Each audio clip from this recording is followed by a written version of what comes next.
Hi, everybody. Welcome to the November 18th, 2016 edition of Colorado Inside Postgame, a special web-exclusive production here on Channel 12. I'm your host, Dominic Dizzuti. Thanks for tuning in.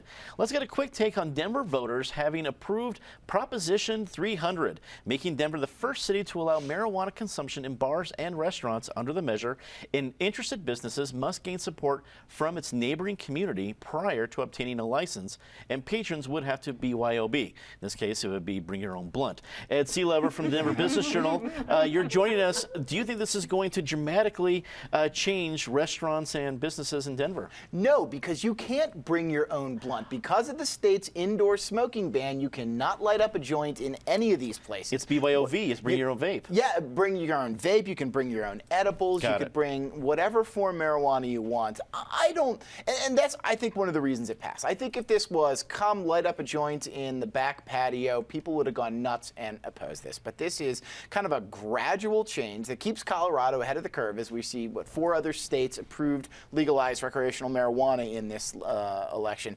And I think it gives a little bit more place for people to go and do these types of things.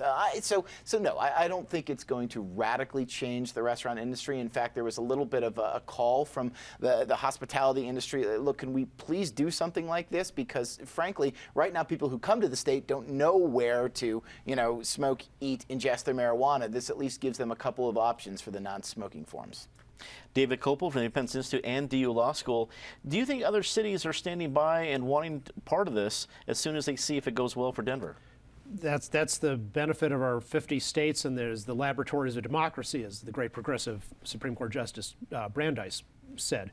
This will work or it won't, and if it's a good model, it'll be copied. I think it's really important that the neighborhoods have some control over this, so it'll take place only in the neighborhoods that want to have that.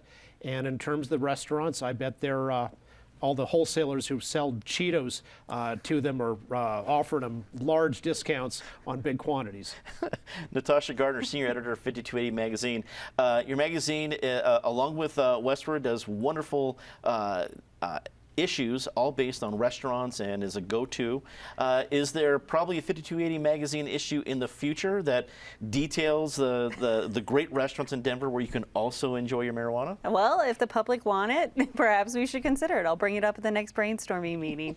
This, as we've already said, it's the grand experiment, and Colorado is at the forefront of it. I think the question is less, will this be successful, but how it will be successful, what we might have to tweak or adjust and move on. What I think I might be able to predict, and again, I'm a little nervous about doing that these days, but what I might be able to predict is that we're probably going to have marijuana-related issues on the ballot probably for every election in the foreseeable future, because this is just the start of the tinkering that's going to need to happen for this to become an even more robust part of our economy.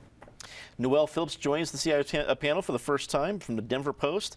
Do you think that really it was the fact that we have a smoking ban in Denver that actually helped this? Like Ed was saying, that since folks know there wasn't going to be this, Cheech and Chong cloud in the back of Jackson's Hole somewhere, that it was actually going to be a little bit better. What do you think? I think people voted yes because they think people need a legitimate place to go and light up. I mean, how many of us know somebody who's visited from out of town and lit up in an alley because their hotel doesn't allow it and they didn't want to get kicked out of the hotel for the weekend?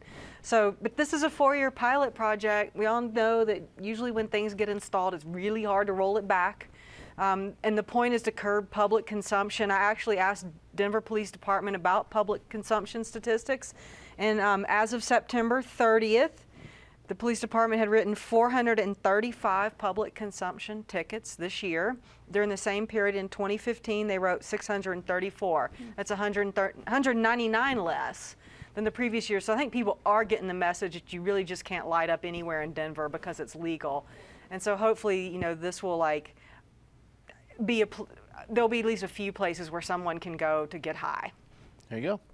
That's all the time we have for Colorado Inside Postgame this week. Leave us a comment and tell us what you think. For everyone here at CPT12.org, I'm Dominic Dizzuti. Thanks for watching.